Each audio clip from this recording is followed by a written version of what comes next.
Buenos días en Centroamérica, buenas tardes aquí en Barcelona. Un saludo cordial a todos los asistentes a esta última sesión de la Semana Bíblica. Estamos realmente teniendo una semana con unos ponentes y unas reflexiones tremendamente interesantes que nos ayudan a reflexionar y a ahondar en lo que es la visión de la familia desde la categoría del reino de Dios, ¿no? Tal y como en el primer día nos recordaba Picaza y nos iluminaba Picaza. Bueno, pues Picaza, la primera sesión que tuvimos, cuando él oyó el nombre de Marisa Melero, la ponente de la última sesión, le mandó recuerdos. O sea que lo primero de todo es transmitir los recuerdos de Picaza a Marisa, que realmente yo sé que, bueno, Marisa me lo comentaba esta mañana, que realmente tienen una relación pues de afecto y de valoración mutua. Entonces, lo primero va por ahí. Y después, desde el Instituto de Ciencias Religiosas de Barcelona, agradecer a todos la implicación y la participación en esta Semana Bíblica. Yo creo que para todos es un gusto poder compartir todas estas reflexiones, poder poner en común nuestras inquietudes, poder ver cómo avanzar en el camino del discipulado, en el camino del reino, que es a lo que Jesús nos convoca. Entonces, unas brevísimas palabras para presentar a Marisa y ya rápido le damos el turno de palabra para que pueda entrar en este tema que ella nos ha propuesto de las matriarcas. Tantas veces hemos oído hablar de los patriarcas de la historia de Israel y a veces las matriarcas han quedado como más relegadas, ¿no? Cuando de hecho también pues han tenido un papel fundamental en la historia de la salvación. Entonces, ella abordará este tema tan interesante y tan sugerente, pero antes decir un poquito quién es ella, aunque yo sé que hay personas que ya la conocen, porque Marisa ha colaborado en los cursos de formación bíblica que estamos organizando conjuntamente la provincia de Claretianos y el instituto. Ah, mira qué bueno, le damos la bienvenida a Freddy. Wow, hemos estado ahí batallando para que él tuviera también ahí la presencia de este modo y nos alegra muchísimo que ya lo hayamos podido solucionar. Entonces, Marisa, ella es profesora del Instituto del ISCRE. Desde hace muchos años está colaborando con la modalidad virtual, pero también está impartiendo clases en el presencial. Ella es licenciada en Teología Bíblica aquí en la Facultad de Teología de Barcelona, de Cataluña, y realmente ha colaborado de una forma siempre muy, muy entusiasta y muy también seria y rigurosa con las asignaturas que está impartiendo en el instituto, ya sea con la asignatura de profetas, con la asignatura de sinópticos o con algunas asignaturas en la licencia, ¿no? Sobre el Evangelio de Marcos, sobre el libro del Éxodo. Entonces, desde aquí le agradecemos la posibilidad de poderla escuchar, de poder entrar con ella en esta historia a veces un tanto desconocida de las matriarcas. Y sin más, pues le damos la bienvenida y le damos la palabra. Entonces, muchas gracias, Marisa, por tu presencia. Bien, pues yo agradezco esta invitación y en este marco de la Semana Bíblica que habla de la familia como fermento del reino, yo quisiera hablarles de algunas familias del Antiguo Testamento y del papel que juegan las mujeres en estas familias eh, por lo que representan del origen de Israel. Quisiera compartir esta pantalla. La expresión del Dios de la Biblia como Dios de Abraham, de Isaac y de Jacob pone en escena la historia de una promesa que transcurre nominalmente a través de los varones. Se me olvidó saludar también a Freddy y agradecer a todos los ponentes que me precedieron en esta semana, de los cuales no soy digna ni de desatar la sandalia de sus pies. Quisiera simplemente añadir este granito de arena de esta mañana. Bien, les decía que el Dios de Abraham, Isaac y Jacob pone en escena una promesa que transcurre a través de los varones, como si solo las figuras narrativas masculinas fueran portadoras de las promesas de Dios. Aunque en realidad, si leemos detenidamente los textos, podemos apreciar que la mitad prácticamente de los textos de la llamada historia patriarcal tienen mujeres como protagonistas, y sus actuaciones e iniciativas fueron cruciales para conducir la historia hacia la formación del pueblo. La historia patriarcal abarca estos capítulos del libro de la Génesis, de Génesis 12 a Génesis 52. Perdón, 50, esto es un error, ¿eh? Y en ella se presentan los orígenes de Israel como la historia de una familia en 4 generaciones. ¿Qué pasó cuando Israel era una familia? En general, en la visión de algunos estudiosos, demasiados, los relatos de las mujeres se han trivializado, mientras los relatos en que los hombres son protagonistas se interpretan como expresión política de la historia. Pongamos un ejemplo. La discordia entre los hermanos Esaú y Jacob representan el conflicto entre el pueblo de Edom y el pueblo de Israel. Pero en cambio el conflicto entre mujeres se describe como intrigas femeninas y ellas aparecen como personajes mezquinos y pendencieros. Comencemos por el principio. Los orígenes de Israel se identifican con la historia de una familia semita, es decir, con los descendientes de Sem, hijo de Noé. ¿Recuerdan? El libro del Génesis nos ha narrado la secuencia de la creación, el paraíso, Adán y Eva, la caída, la expulsión del Edén, la vida fuera del Edén, la historia de Caín y Abel y el nacimiento de la violencia, como la violencia se va magnificando hasta que el mismo Dios se arrepiente de haberlos creado y envía el diluvio. De ese diluvio, después de ese diluvio que extermina toda la creación, solamente una familia y una muestra, una pareja de cada animal sobreviven. Comienza la humanidad postdiluviana, la humanidad en la que nosotros estamos también, a partir de los hijos de Noé y sus hijos, el único que se salva. Posteriormente, el episodio de la historia de Babel nos explica la dispersión de todos los pueblos y la diversidad por toda la tierra. Bien, uno de los hijos de Noé es Sem, y leemos en su genealogía: Sem tenía 100 años, engendró a Arfaxad 2 años después del diluvio, vivió Sem 500 años después de haber engendrado a Arfaxad y engendró hijos e hijas. Arfaxad vivió 35 años, engendró a Sala, vivió 403 años después de haber engendrado a Sala y engendró hijos e hijas.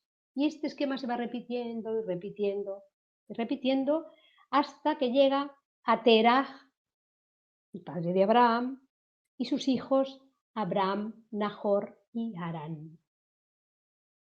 Aunque mucha gente piensa que la historia de Abraham comienza en Génesis 12, con la famosa llamada de Dios a salir de su tierra y de su patria hacia la tierra que yo te mostraré, la verdad es que un poquito antes, justo antes de esa escena, encontramos la descripción de la migración de Teraj, de la genealogía y migración de Teraj. Justo en los últimos versos antes de la llamada a Abraham.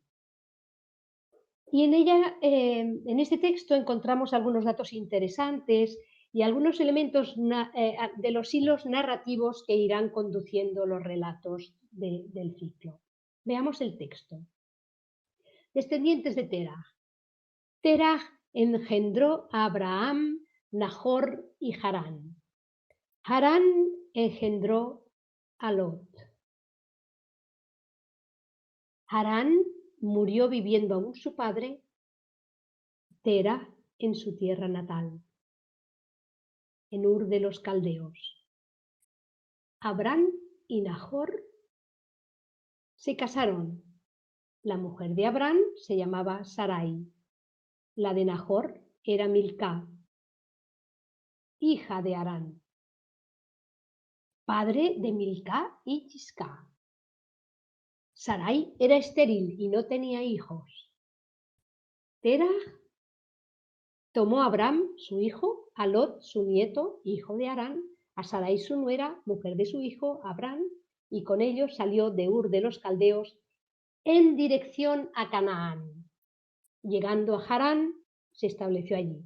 Terah vivió 205 años y murió en Harán.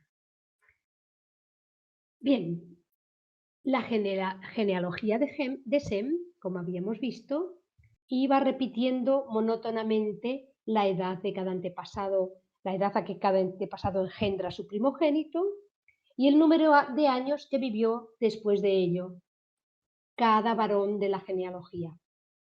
Y cada uno de ellos engendró hijos e hijas. No se dan nombres de hijos ni de esposas. Pero a partir del versículo 26, la cosa cambia. Se producen cambios decisivos en el sistema de las genealogías. Y en este texto que tenemos aquí, la genealogía de Terah nombra 4 hombres y 3 mujeres. No solo el primogénito, sino sus 3 hijos, un nieto y 3 esposas. En realidad, lo que dice el texto, este texto, contiene los hilos narrativos que se desarrollarán después a lo largo de todo el ciclo. La esterilidad de Sarai, este dato pondrá en marcha todos los episodios que tratan de la falta de hijos, de la necesidad, de la búsqueda de descendencia. Milcá y Nahor se quedarán viviendo en Mesopotamia y formarán el eje de las historias que se desarrollarán en Oriente. Ellos no emigran y los hijos varones de la promesa, de la línea de Abraham, tomarán sus esposas de este clan. Como la endogamia es la norma, es decir, el matrimonio dentro de la familia extensa, ellos mismos, Nahor y Milcá, forman una pareja normativa, porque Milcá es hija de Harán, es decir, hija de Harán, hermano de Nahor, es decir, su sobrina. Y por otro lado, la inclusión de Lot pone en marcha también los relatos que le afectan y que encontraremos en diferentes capítulos de la Génesis, en el 13, en el 19. Fíjense que en el cuadro que se dibuja, hay mujeres que tienen nombre propio y hay otras que son anónimas. Las mujeres, las mujeres dentro del clan tienen nombre propio, las que proceden del mismo clan de Terah, mientras que no las tienen aquellas de fuera. De hecho, ustedes se preguntarán, ¿y cómo es que Sarai sí que tiene nombre? De hecho, aquí no se dice que Sarai también es hija de Terah, que es hermana de Abraham, aunque lo sabremos más tarde, en el capítulo 20, cuando Abraham responde a Abimelech en Gerar, además es realmente hermana mía, de padre, aunque no de madre, y la tomé por esposa. Bueno, son unas cosas un poco extrañas para nuestra cultura. A partir de aquí comienza el ciclo con la llamada de Dios a Abraham a dejar su patria, a establecerse en una tierra desconocida, con la promesa de llegar a ser un gran pueblo. Bendeciré a quienes te bendigan, maldeciré a quienes te maldigan. etc. La tierra desconocida acabará siendo la tierra de Canaán, aunque ya su padre Terah había comenzado la migración en dirección a Canaán. Ok. En la primera generación, la matriarca es Sara. Y encontramos en el texto que inmediatamente después de llegar a Canaán, se dan una vuelta por la tierra y el siguiente episodio relata una hambruna que obliga a Abraham a emigrar a Egipto, donde las cosechas no dependen de las lluvias siempre escasas de la zona siro-palestina, sino de las crecidas regulares del Nilo. En este caso, Dios no ha intervenido en la decisión de emigrar. Y justo antes de pasar la frontera de Egipto, Abraham expresa del miedo de que los egipcios deseen la hermosura de su esposa y lo eliminen a él. Y Abraham urde su plan. Di que eres mi hermana para que me traten bien y yo salve la vida. Operación media verdad. Al llegar, tal como se esperaba, los egipcios constatan la belleza de la mujer, pero nadie les toca. Le comunican al faraón la belleza, elogian la belleza de la mujer, y éste la lleva a su casa, a su harén, después de pagar la dote matrimonial. Dice el texto, en consideración a ella, trataron muy bien a Abraham. En este relato, Sara no dice ni una palabra, no permite escuchar su voz, de manera que se constata incluso así su condición de víctima. Pero Yahvé no parece estar de acuerdo con los planes de Abraham. Y dice el texto que castiga al faraón con grandes plagas a causa de Sarai, la mujer de Abraham. ¿Por qué actúa Yahvé de esta manera? ¿Para devolver la esposa al patriarca? ¿O más bien porque Yahvé está velando por la liberación de Sarai en virtud de la promesa? En este momento nos faltan claves. No sabemos que realmente es su hermana y pensamos que Abraham está mintiendo, ni sabemos por qué Dios la libera. Pero hemos de notar que es precisamente la estrategia del patriarca la que ha provocado esta tormentosa situación. El faraón en realidad es un personaje noble y generoso que no hace ningún daño al hombre que le ha mentido, que le ha provocado las plagas, sino que le devuelve su esposa y lo hace salir de su tierra cargado de posesiones. Una historia enigmática. Esto pasa en el capítulo 12, pero en el capítulo 20 encontramos una historia parecida. Ahora el lugar es Gerar y Abraham continúa con la misma estrategia de decir que solo es su hermana. En el capítulo 20, Sara ya no debe ser tan joven y hermosa. Ha pasado la alianza, que está en el 17, los dos han cambiado de nombre y Sara es una anciana a la que se le ha anunciado el nacimiento de un hijo para el año siguiente. Pues bien, justamente en ese año de embarazo, su marido la abandona nuevamente. El relato no es exactamente igual, porque los dos aparecen como cómplices de la media verdad que se aprovecha de su hermandad. Pero nuevamente Yahvé vuelve a impedir que Abimelech la toque. Justamente en este episodio es cuando se informa de que realmente son medio hermanos. Y por tercera vez encontramos una historia similar en Génesis 26. Nuevamente se produce una hambruna y el patriarca emigra a Gerar, donde sigue reinando Abimelech, pero los protagonistas son ahora Isaac y Rebeca. El mismo rey de Gerar, que tuvo la experiencia con Abraham, ahora con su hijo. Y dice el texto, Isaac se quedó a vivir en Gerar. La gente del lugar le preguntó, quién era la mujer y él dijo que era su hermana, pues temía que la gente del lugar lo matase por la belleza de Rebeca. ¿Eh? Clavadito a su padre. Isaac practica la misma estrategia que Abraham, aunque es mentira. Y Abimelech, el rey de Gerar, descubre el engaño antes de apropiarse de la matriarca y ordena su protección. Miren, por tres veces se repite la historia. La exégesis tradicional interpretaba estas repeticiones mediante la teoría de las fuentes del Pentateuco, aunque no se sostiene del todo. ¿Por qué conservar tres versiones de la historia? ¿Para mostrar la bajeza moral de los patriarcas? ¿Para ilustrar el trato cosificador que se otorga a las mujeres, a las esposas en el mundo del Antiguo Oriente? Tenía un profesor que decía, cuando en la Biblia una cosa es importante, se ve dos veces. Y cuando es muy, muy importante, se encuentra tres veces. Se integran tres versiones en la misma obra porque describe algo teológicamente relevante desde una visión del conjunto. ¿Y qué es lo que indica? Pues indica que abandonar a la matriarca es abandonar las promesas.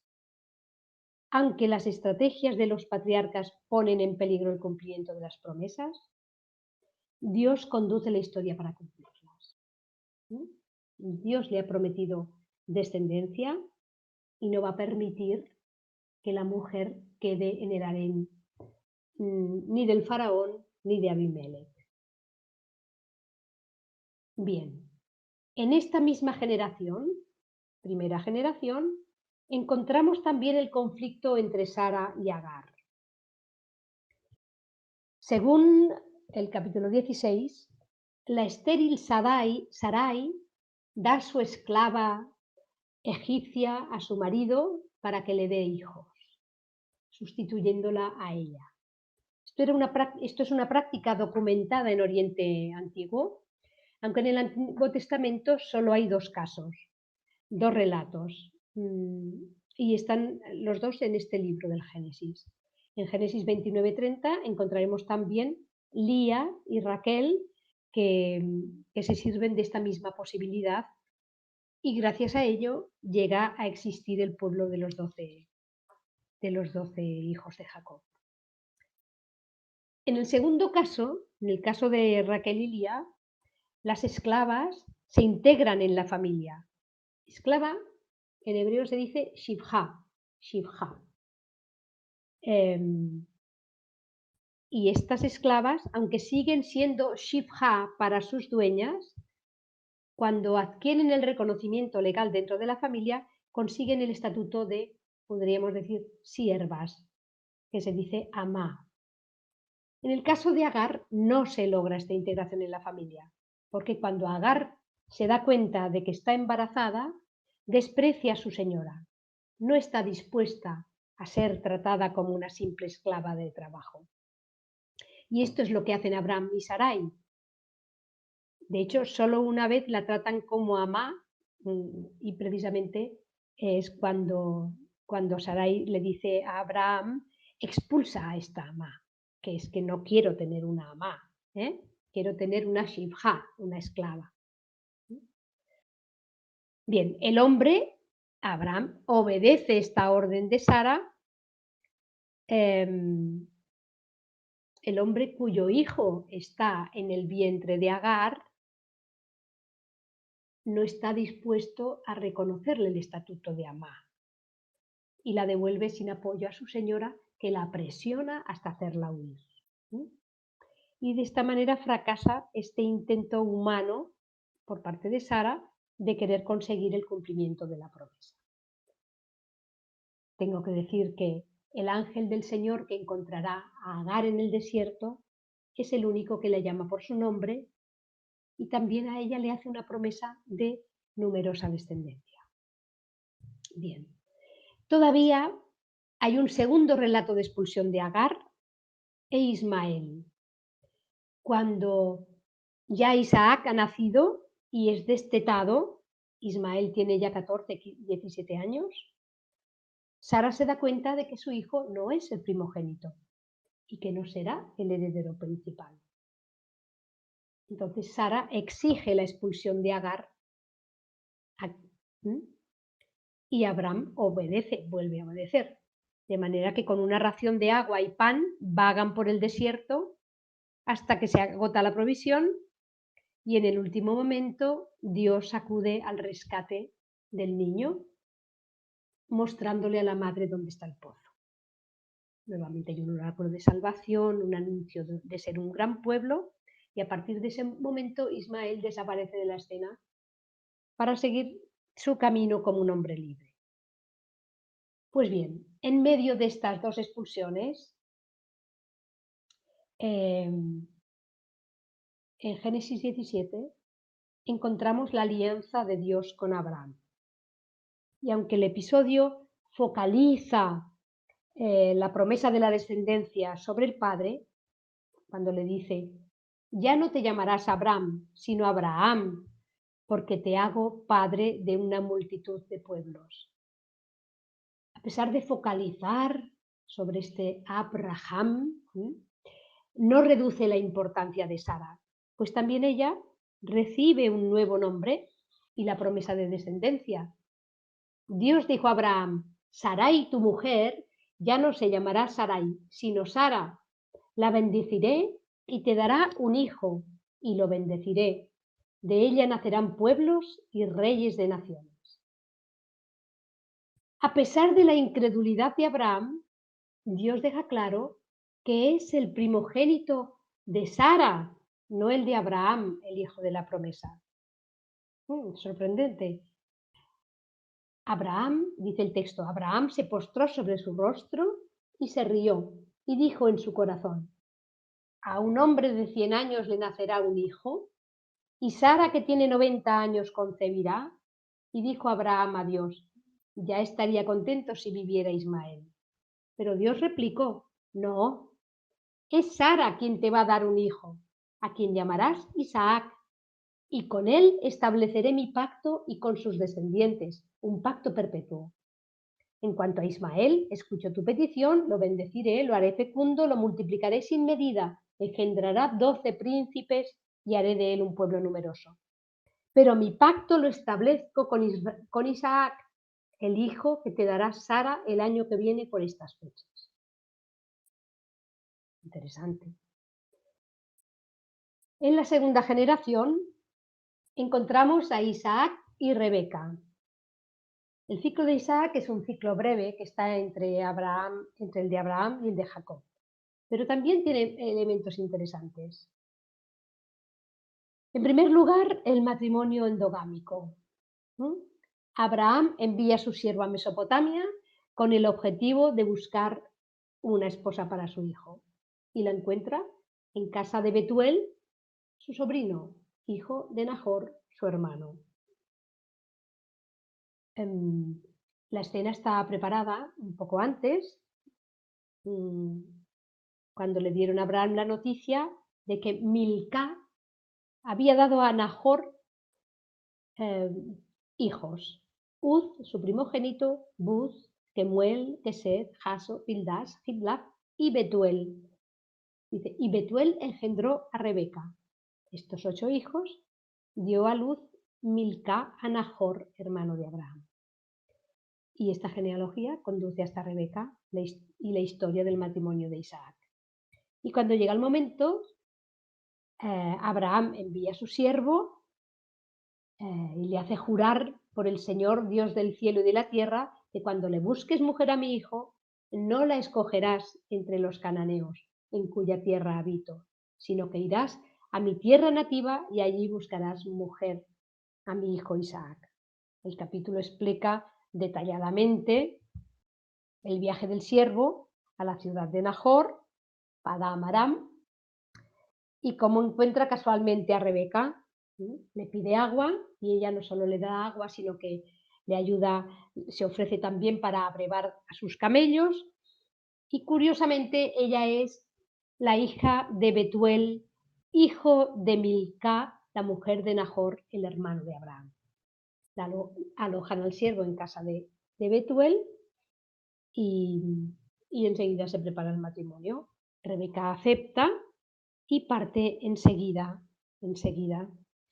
em, y todo el capítulo muestra el papel activo de Rebeca en el plan de salvación de Dios. Primero ayudando al forastero y después con su decisión de partir inmediatamente con el siervo de Abraham hacia Canaán. De forma que su decisión permite continuar la línea de Sara. B. También Rebeca es estéril, pero en ese caso se soluciona rapidísimo con una oración de Isaac y finalmente ambos engendran a los gemelos Esaú y Jacob. También ella sufre la experiencia de ser abandonada por el patriarca, como hemos visto, pero lo más llamativo de la historia es su intervención para conseguir que su gemelo preferido se convierta en patriarca, a pesar de no ser el mayor. Disfraza a Jacob de Esaú, le pone una piel de oveja para que parezca peludo, para que su piel parezca peluda, y se presente ante su padre, le dé la carne guisada, que desea conseguir la bendición por la cual se transmite la legitimidad del clan y el papel del patriarca. El ciego Isaac tiene dudas porque oye la voz de Jacob, pero al final lo consigue. Resulta curioso que, como en la primera generación, no es el primogénito del varón, el heredero, el portador de la promesa, como en el caso de Abraham no había sido Ismael, sino que en este caso se trata del hijo que ella elige. A través de un engaño premeditado y sin escrúpulos contra su marido, Rebeca hace posible la transmisión de la última bendición paterna a este hijo, que es el preferido. De esta manera, hace realidad la bendición que se le había prometido ya antes de nacer. En un oráculo, cuando ella sentía en su vientre que los niños luchaban en su vientre, ella fue a consultar al Señor y le dijeron y recibió esta respuesta: 2 naciones hay en tu vientre, 2 pueblos se separan en tus entrañas. Un pueblo vencerá al otro y el mayor servirá al menor. De esta manera, ella ha hecho realidad el oráculo que recibió cuando los concibió y que parece conocer solo ella. Sin embargo, Rebeca pagará un alto precio, porque nunca más volverá a ver a su hijo preferido, ya que éste debe huir de su hermano engañado y sediento de venganza. Bien, Rebeca presenta esta huida como un viaje para buscar esposa, otra vez buscando un matrimonio endogámico, porque el portador de la promesa debe casarse con una mujer de su propia familia y manda a Jacob a casa de su hermano, Labán. De manera que la primera hija de Labán se perfila como la esposa ideal aparentemente, aunque el enamoramiento de Jacob de Raquel conducirá la historia por otros caminos. Incluso así, en este enamoramiento y en esta llegada de Jacob a la casa de Labán, Rebeca seguirá teniendo un papel central. Bien, en la tercera generación encontramos Jacob y sus 4 esposas. Aquí hay elementos diferenciadores. Aunque el núcleo de las narraciones sobre Jacob se desarrolla en territorio del Reino del Norte, de Betel, o otra buena parte en Mesopotamia, Jacob es inicialmente un patriarca del reino del norte, pero a través de sus hijos, Jacob se convierte en patriarca de todo el pueblo.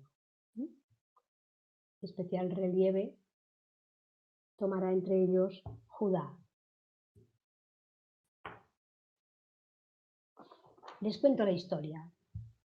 Cuando Jacob llegó a Mesopotamia, a Padán Aram, se enamoró perdidamente de Raquel.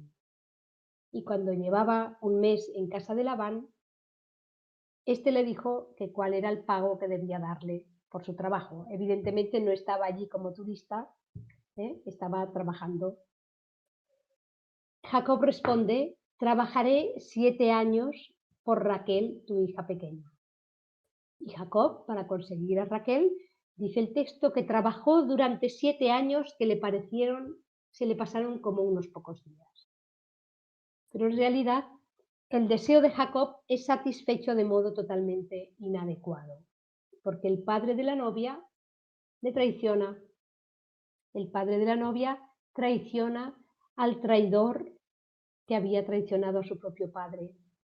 Recibe su propia medicina. Y en la noche de bodas, a oscuras, hace entrar en la tienda no a Raquel, sino a su hermana Lía, de manera que Jacob queda casado con ella. ¿Qué tiene que hacer? Pues trabajar otros 7 años por Raquel. Bien, de manera que el conflicto provocado por el engaño determina durante casi 20 años la vida de esta familia. Jacob no se resigna a tener Lía como esposa, de hecho la detesta, pero Yahvé abre el seno de Lía mientras Raquel queda estéril. La mujer no amada, Lía, da a su marido hijo tras hijo, 4 seguidos que se narran en 4 versículos, 29, 31 y siguientes.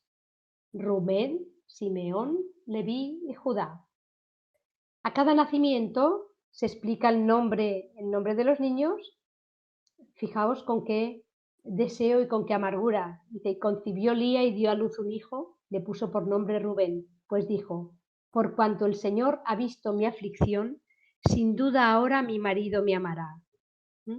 O con el siguiente: por cuanto el Señor ha oído que soy aborrecida, me ha dado también este hijo. O ahora, en el tercero: ahora esta vez mi marido se apegará a mí, porque le he dado 3 hijos. Y así sucesivamente.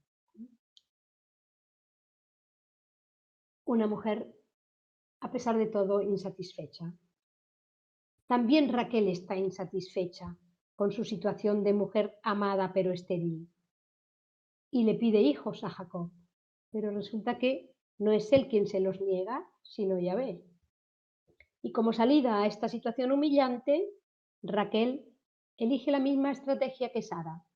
Da a su esclava Bilhá a Jacob y de este modo llega a tener 2 hijos que le hacen sentir vencedora, Dan y Neftalí.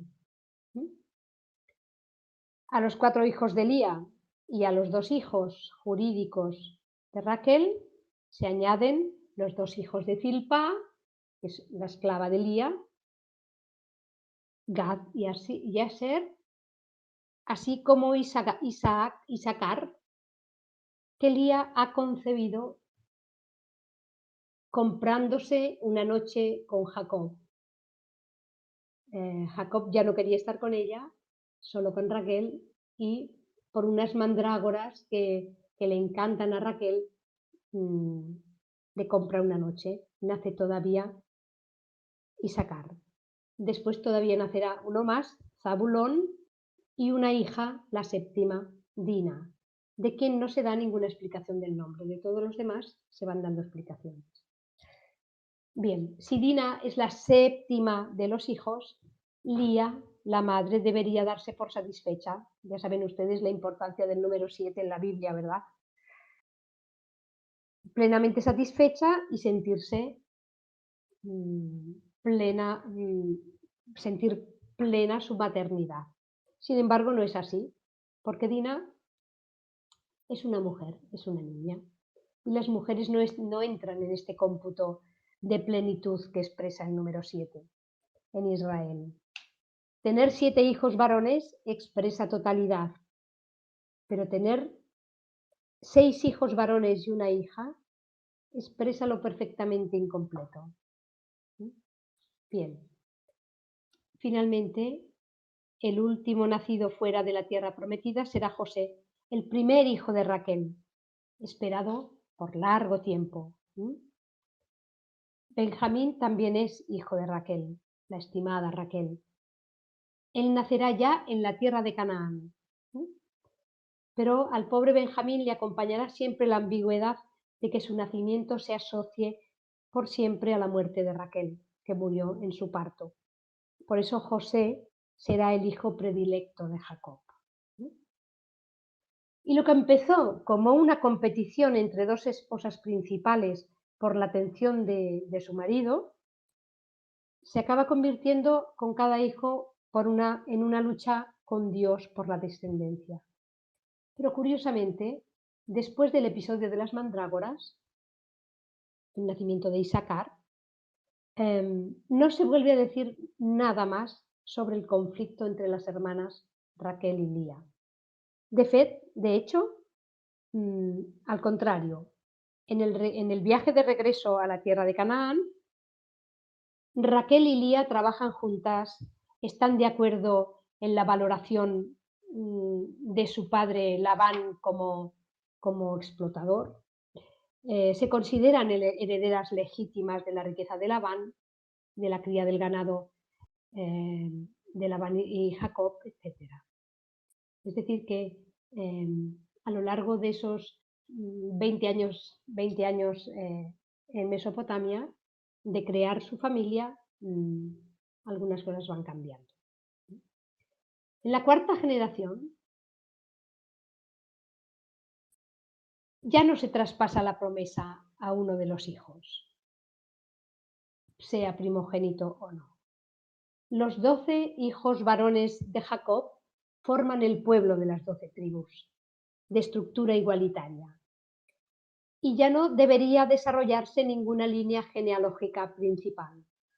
Pero la historia no transcurre exactamente así, porque con la narración de la violación de Dina, y la respuesta violenta que tuvieron sus hermanos, se justifica la eliminación de Simeón y Leví de la supremacía genealógica. Y con el relato del incesto de Rubén con Bilhá, que es la que se ha convertido en concubina de su padre tras la muerte de Raquel, también Rubén el primogénito, es descartado de la línea. En cambio, hay 2 hijos destacados por medio de historias más largas que continúan. Y estos son Judá, el cuarto hijo nacido de Lía, y el primogénito de Raquel, José.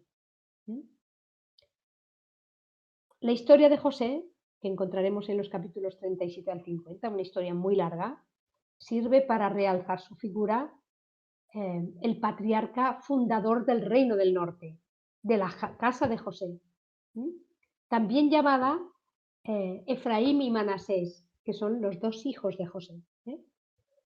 Todas ellas son denominaciones del Reino del Norte, de Israel. En cambio, las historias de Judá presentan la fundación de la casa de Judá, el Reino del Sur, como resultado, y lo presentan como resultado de la voluntad de una mujer extraordinaria que insiste en la justicia. De manera que la monarquía judaíta debe su existencia a esta mujer que no se dejó excluir de la línea de las generaciones. La primera mujer de Judá se presenta como hija del cananeo Sue, que le da 3 hijos, Onán y Selá. Parece que en esta generación ya no se hace necesario respetar la norma de la endogamia, o quizá es que ya no es posible hallar tantas mujeres dentro de la familia. En fin, Judá prepara el matrimonio de sus hijos, de su primogénito, con una mujer sin genealogía, no sabemos de dónde viene, llamada Tamar. Su hijo muere prematuramente y Judá impone al segundo hijo, Onán, la obligación de dar descendencia a su hermano. Pero Onán niega a Tamar esta descendencia, pues seguramente con la concepción de un hijo, él mismo perdería la posición de heredero principal. Y el tercer hijo todavía es menor, todavía no es adulto. Judá devuelve a Tamar a casa de su padre, cometiendo una gran injusticia, porque en realidad podría haber liberado a Tamar de su deber para poder casarse con otros y fundar una familia. O podía haberle dado sustento en su propia casa. No hace ninguna de estas dos cosas y tampoco le da a su tercer hijo, por miedo, seguramente. De manera que Tamar va a buscar de Judá lo que le corresponde, la descendencia. Se viste de prostituta,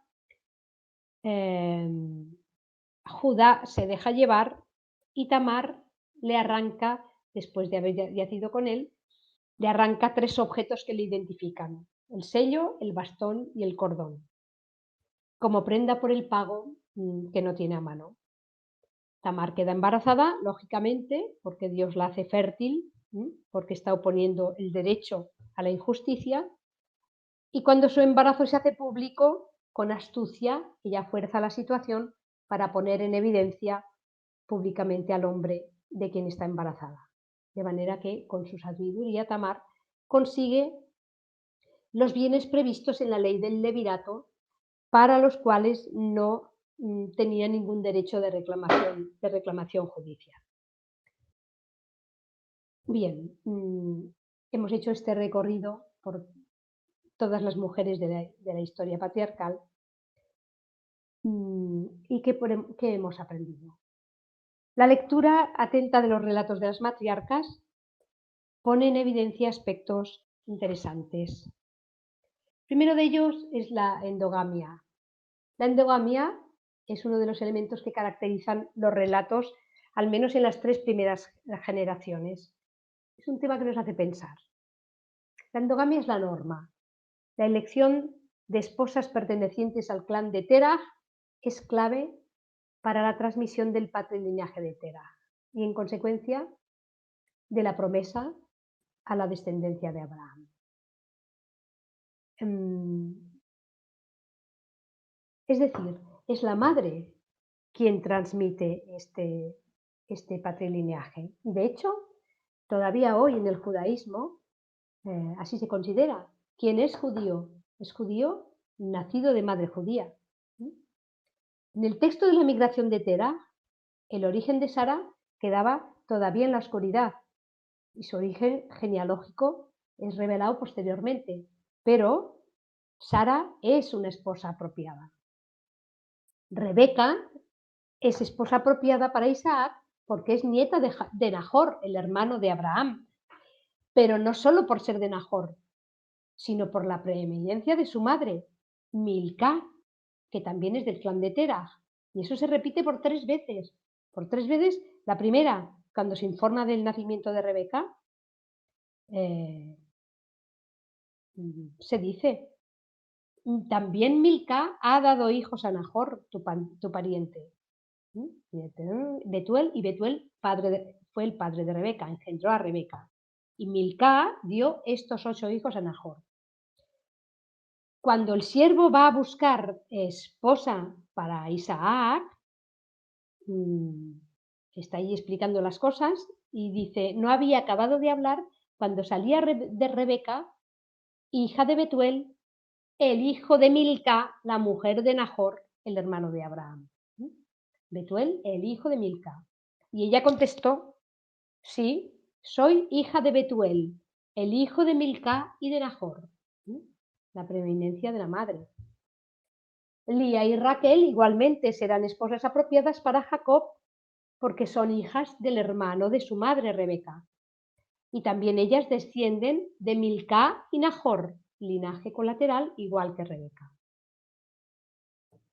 Miren, desde esta distancia del relato, quizá podemos comprender ahora mejor la preeminencia de Jacob sobre su hermano Esaú. Quizá sea precisamente la exuberante exogamia de Esaú lo que le convierta en inapropiado como patriarca. En la historia de Esaú encontramos que bajo su responsabilidad y aparentemente contra la voluntad de sus padres, Esaú toma esposas extranjeras. Dice Génesis 26:34, Esaú tenía 40 años cuando se casó con dos mujeres hititas, Judit, hija de Beeri, y Basemat, hija de Elón. Estas mujeres amargaron la vida de Isaac y de Rebeca.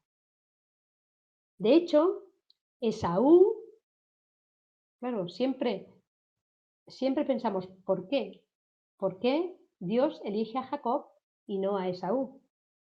Esaú continúa el linaje de su padre, pero fuera del linaje israelita, porque se casa con mujeres hititas.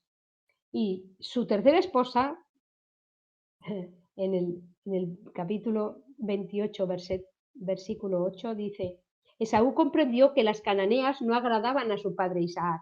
Entonces Esaú se dirigió a Ismael, y además de las que tenía, tomó por mujer a Mahalat, hija de Ismael, hijo de Abraham y hermana de Nebaioth.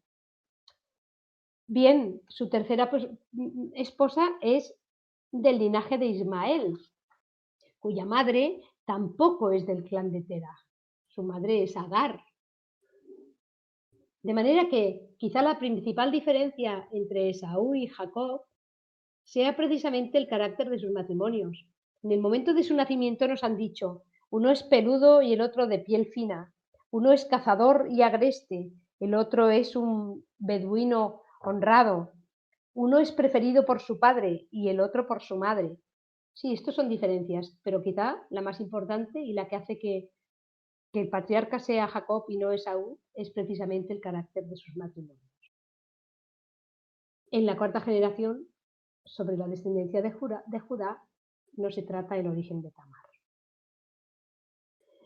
Otro tema interesante es el tema de la esterilidad de las antecesoras. Es otro aspecto destacable de estos relatos. El problema de la esterilidad de las matriarcas, que afecta prácticamente a todas, a Sara, a Rebeca, a Raquel, a Lía y por injusticia del patriarca también a Tamar. Y es que cuando la línea de la promesa está amenazada por la esterilidad, ellas comprenden que deben tomar iniciativas. Y ante situaciones extraordinarias, exigen decisiones extraordinarias. También las hijas de Lot, y más adelante Ruth, podrían incluirse en esta perspectiva. Bien, estas mujeres toman la iniciativa para impedir la extinción que amenaza la línea genealógica, también para fortalecer su propia posición social. Y esto se manifiesta intensamente en la palabra drástica de Raquel a Jacob, cuando le dice, si no me das hijos, me muero. Dentro de este sistema, a veces las mujeres han desplegado iniciativas creativas y humanas, pero no siempre están conformes con el plan de Dios. Por ejemplo, la iniciativa de Sara con Agar como madre sustituta o las hijas de Lot son rechazadas posteriormente por el relato. En cambio, en los casos de Raquel y de Lía y en el caso de Tamar, la línea de la promesa continúa gracias a estas iniciativas. Bien, las iniciativas de Rebeca no tienen la finalidad de superar un problema de esterilidad, puesto que esto se soluciona fácilmente con una oración de Isaac, pero depende de su actuación que la bendición se transmita al descendiente elegido por Dios. Y al fin y al cabo es ella y no Isaac quien hace progresar la historia. En la historia de Judá, nuevamente la iniciativa masculina y la femenina son diferentes. La esterilidad de Tamar, el hecho de que Tamar no tenga descendencia, en este caso es consecuencia de la injusticia del propio Judá. La iniciativa del patriarca fracasa. Su hijo muere sin descendientes. Muere también Onán, que debía dar descendencia a su hermano pero que solo pretende explotar la sexualidad de Tamar. Judá no quiere darle a su hijo menor. En cambio, la iniciativa de Tamar para proteger su vida y la descendencia de Judá sí tiene éxito. Depende únicamente de la iniciativa de Tamar y de la aprobación divina de ese plan. Es curioso que el problema de la esterilidad de las matriarcas en realidad lo que está haciendo es enriquecer la evidencia de que en realidad son ellas y no ellos quienes hacen progresar la historia. Las matriarcas son imprescindibles también en la calificación de los descendientes. ¿Qué quiero decir con esto? Abraham tiene muchos hijos, tiene 8 en total. Tiene Ismael con Agar, tiene Isaac con Sara, y con Keturá, la tercera esposa, tiene 6 hijos más. Los hijos de Keturá se enumeran en una lista y se alejan del campo visual del texto. Dice, Abraham hizo a Isaac heredero universal, mientras que a los hijos de las concubinas les dio legados y todavía en vida los envió lejos de su hijo Isaac hacia la tierra de Oriente. Parece ser que a Ismael también lo trata como los hijos de Keturá, pero el hijo que recibe la línea de la promesa se define por su madre. Él es el primogénito de Sara, el único hijo de Sara. Isaac y Rebeca presentan muchos rasgos en común con Abraham y Sara. Como hemos visto, la iniciativa de Rebeca en la calificación de la descendencia es la que tiene éxito. La actuación de Rebeca pone de manifiesto que las mujeres de Israel pueden y toman decisiones cruciales relativas a su futuro. Rebeca conoce mejor que Isaac los planes de Dios y es capaz de dar los pasos necesarios para apoyar los planes de Dios para la comunidad. Es decir, son resolutivas, operativas y capaces. En el caso de la tercera y cuarta generación, Jacob, en la línea de la promesa, no sigue la misma dinámica. La construcción de la casa de Jacob, en estos episodios de los capítulos 29 y 30, muestran también la participación decisiva y dominante de las esposas de Jacob en la construcción de la casa de Israel. La concepción humana del protagonista, de Jacob, es invertida por la iniciativa de Dios. Jacob prefiere a Raquel y coloca a Lía fuera de la escena, pero vio el Señor que Lía era tratada injustamente y la hizo fecunda mientras Raquel seguía estéril. Así Jacob acaba teniendo 12 hijos y una hija, pero la diferenciación entre ellos y su rango depende del de sus madres, la esposa amada frente a la no amada y sus siervas respectivas. Y las listas de los 12 hijos varones de Jacob, todas ellas están ordenadas respecto a sus madres. Dicen así, los hijos de Jacob fueron 12, hijos de Lía, Rubén, primogénito de Jacob, Simeón, Leví, Judá, Isaacar y Zabulón. Hijos de Raquel, José y Benjamín. Hijos de Bilá, criada de Raquel, Dan y Neftalí. Hijos de Zilpá, criada de Lía, Gad y Asher. Estos son los hijos de Jacob nacidos en Padamaral.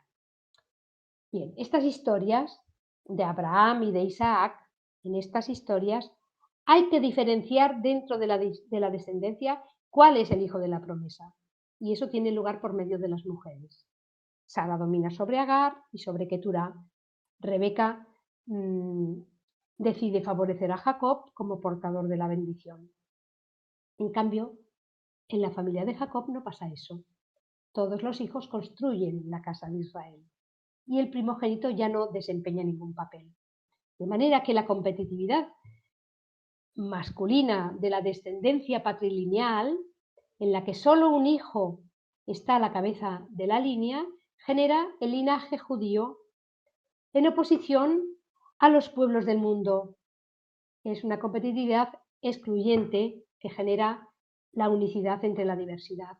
Es decir, Isaac define a la descendencia de Abraham frente a los ismaelitas. Jacob frente a los edomitas. En cambio, la competitividad femenina, Lía frente a Raquel y sus respectivas esclavas, acaba generando el pueblo judío y genera la diversidad en la unidad. Las mujeres dan a luz hijos que tienen los mismos derechos, de manera que es inclusiva y heterogénea. Y espero haberme expresado con claridad, pero me parece que tenemos que dejarlo aquí, ¿sí?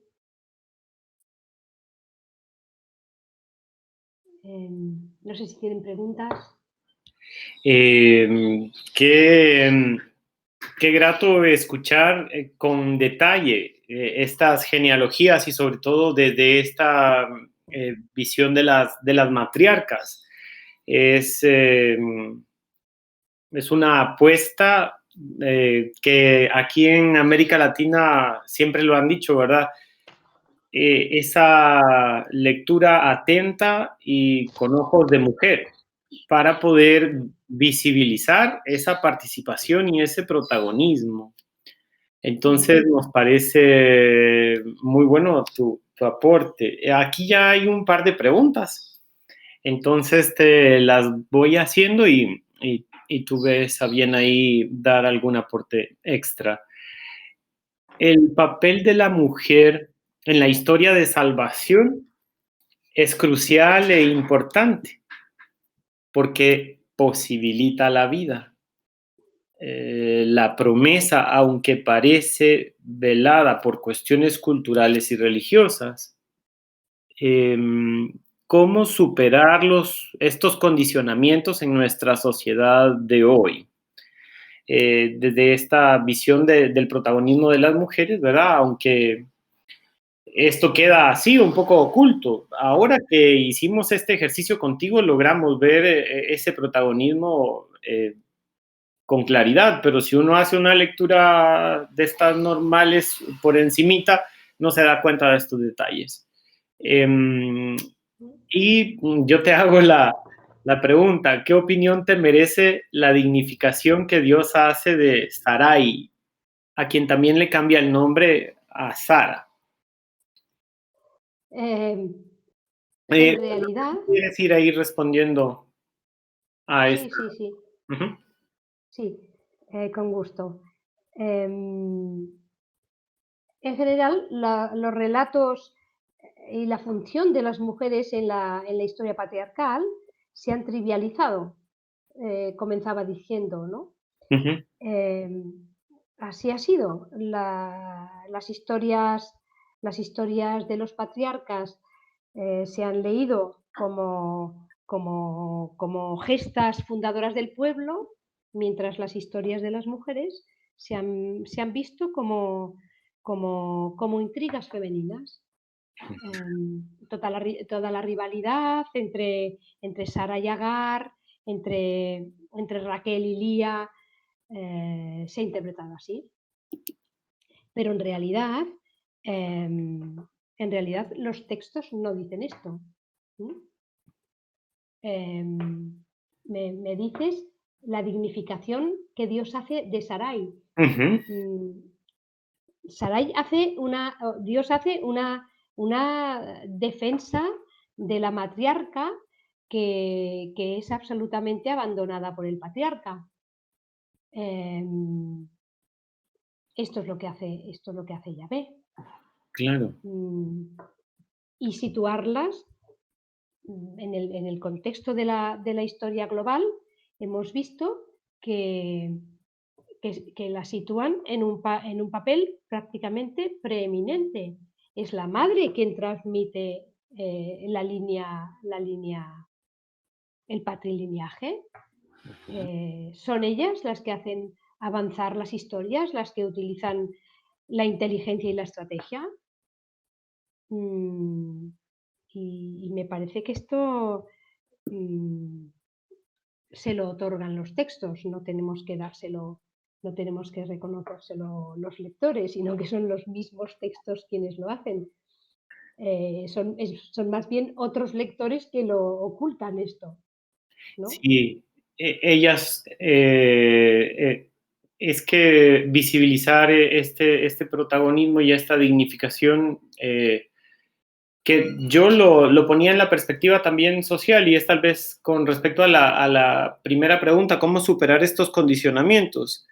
Que también se hace de la mujer, sobre todo en nuestros ambientes latinoamericanos donde prevalece mucho el machismo, y decíamos, estuvimos hablando en la semana que aparece el clericalismo, los abusos de poder y demás. Entonces, este protagonismo o esta dignificación, más que protagonismo, la dignificación se la da Dios a la mujer, y luego la mujer se la tiene que creer, la tiene que hacer suya, ¿verdad? Para que no necesite de la valía de un varón o que alguien le apruebe para decir Claro. que su aporte es válido.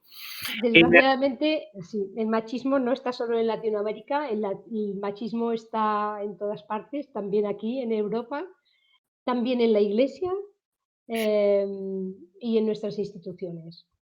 El machismo no estaba en la mente de Dios, ni está, ni en la voluntad de Dios, pero así ha sido interpretado este Dios masculino y machista, y esto ha hecho mucho daño a la posición de las mujeres durante muchos siglos.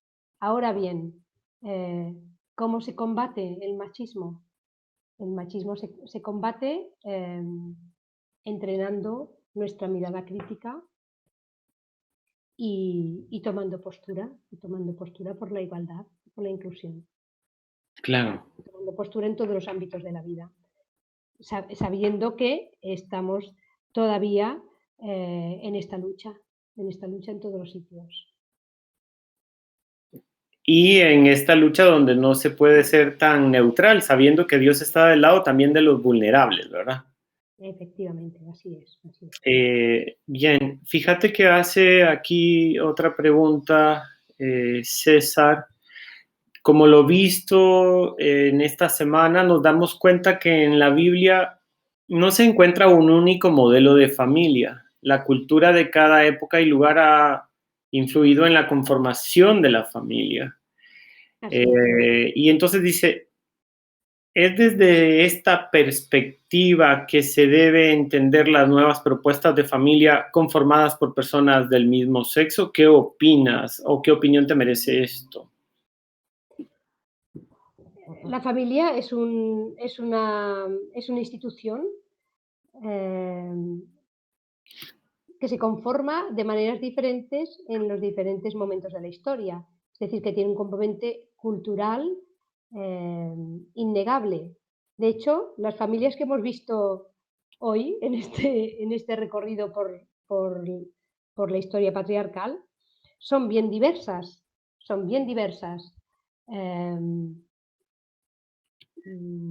Hemos visto familias monogámicas y poligámicas.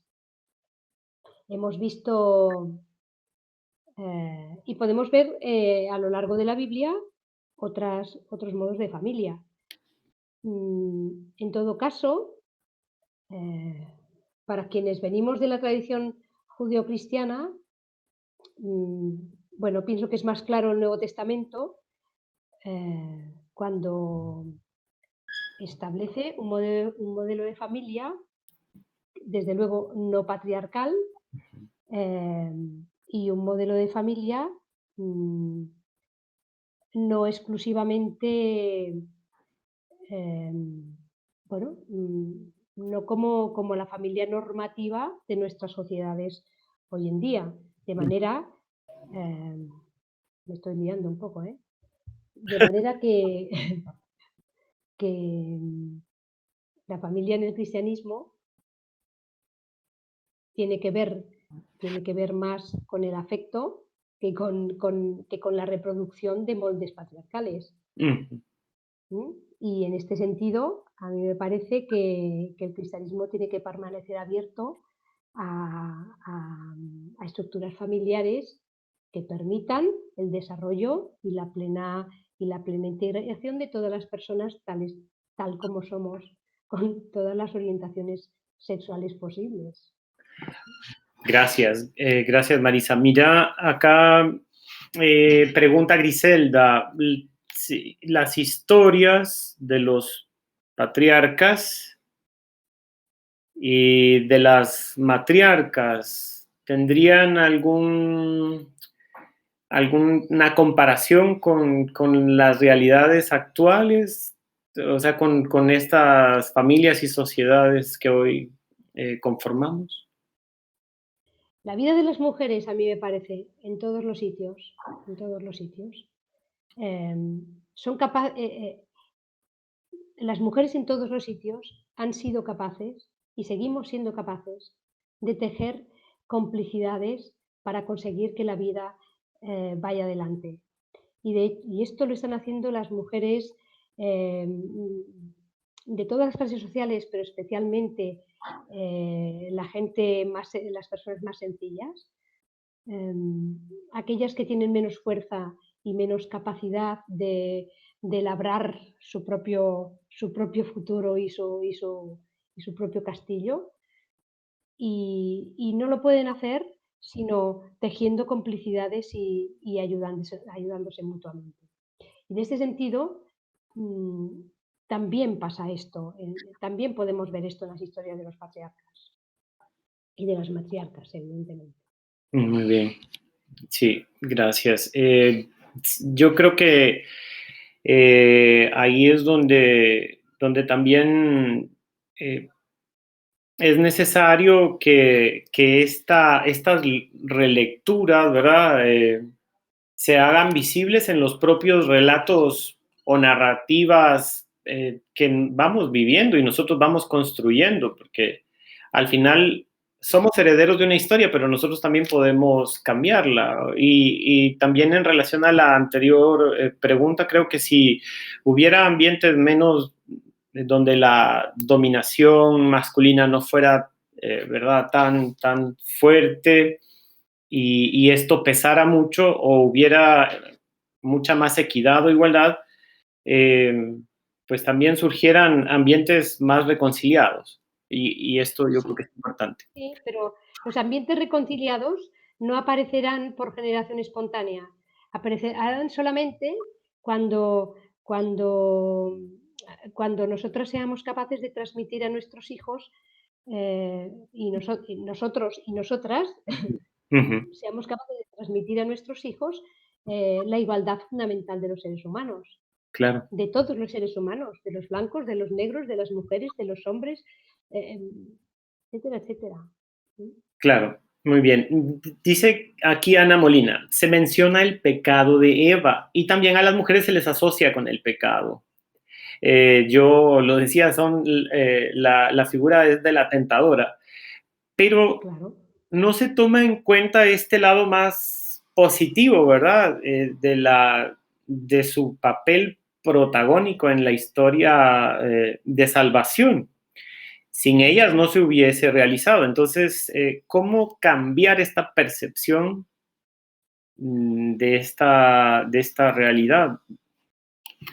Unas interpretaciones tienen que combatir las otras interpretaciones. La Mm, interpretación de la Biblia hecha por varones célibes, blancos y clérigos ha causado un gran daño a las mujeres, a todas las mujeres creyentes de la historia.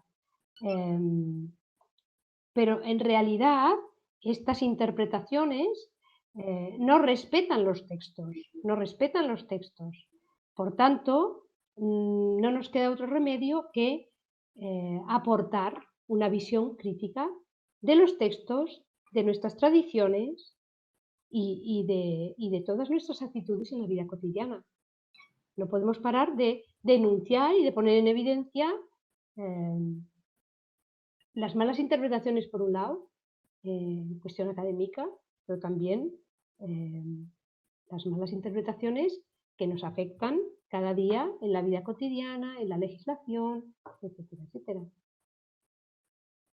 Sí, a nosotros nos decía un profesor aquí en la universidad, detrás de una buena teoría hay una buena práctica. Y entonces, precisamente, si nosotros hacemos estas lecturas y es para contrarrestar esa lectura predominante, leemos a veces o la historia que más nos cuentan o la que más escuchamos es la de el opresor, ¿verdad? Y no desde el oprimido, se dice. Entonces, ojalá que estas nuevas lecturas puedan ayudarnos.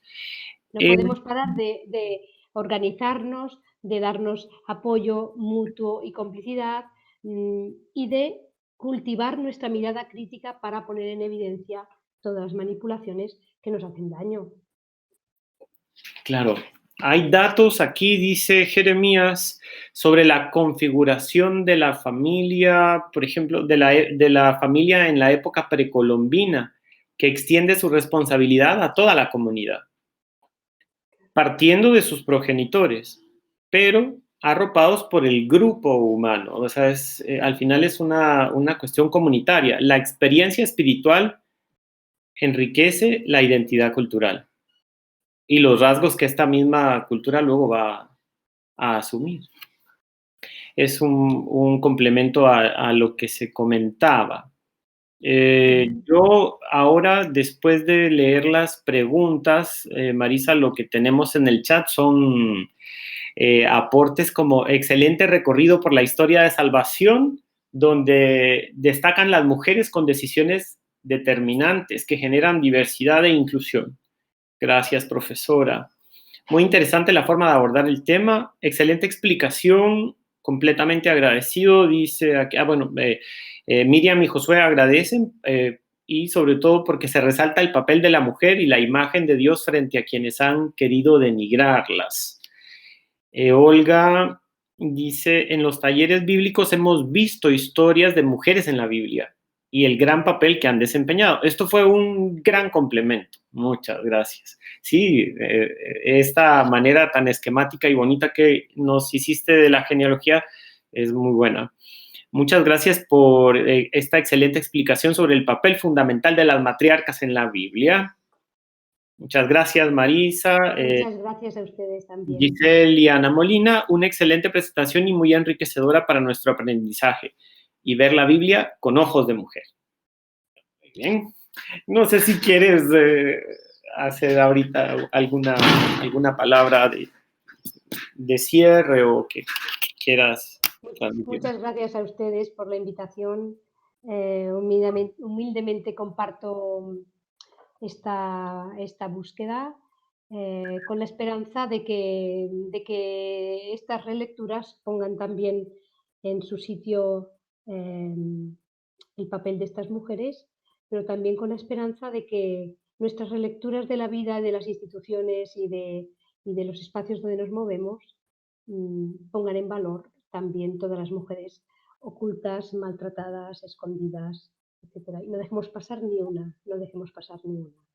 Qué bueno. En este espíritu de familia claretiana, creo que tenemos el reto, porque nosotros al final recibimos formaciones, ¿verdad? Y de algún modo podemos hacer la apuesta por ir por este camino de transformación, pero luego nos asaltan los miedos, nos asaltan los protagonismos, nos asaltan donde al final parecen luchas de poder o juegos de poder, cuando lo que tenemos que hacer es encontrarnos para ser portadores de vida como estas mujeres matriarcas, ¿verdad? Entonces, sí, realmente es valioso el aporte. Y aquí preguntan si puedes añadir a tu presentación alguna bibliografía que pueda servir. Sí sería bueno que nos enriquecieras con un poquito de bibliografía. Sí. ¿Dónde lo tengo que añadir? ¿Dónde lo pongo? Podría ser en el PowerPoint si quisieras, porque como es lo que, si hemos estado subiéndolo a la web para que lo descarguen. Vale, pues lo pongo al final, en la última. En Pongo la al final, última diapositiva. incluyo ahora una diapositiva. Ujú.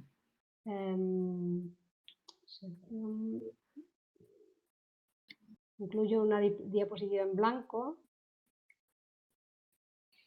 Y yo le pido ahí a Nuria, que está ahora detrás de las cámaras, porque me dejó a mí, qué barbaridad. Si pueden habilitarle al padre Ismael, nuestro animador provincial, para que pueda dar las palabras de cierre de esta semana. Ahí ya lo tenemos. Bien. Ahí está Nuria, por favor. Mientras tanto, yo subo la bibliografía.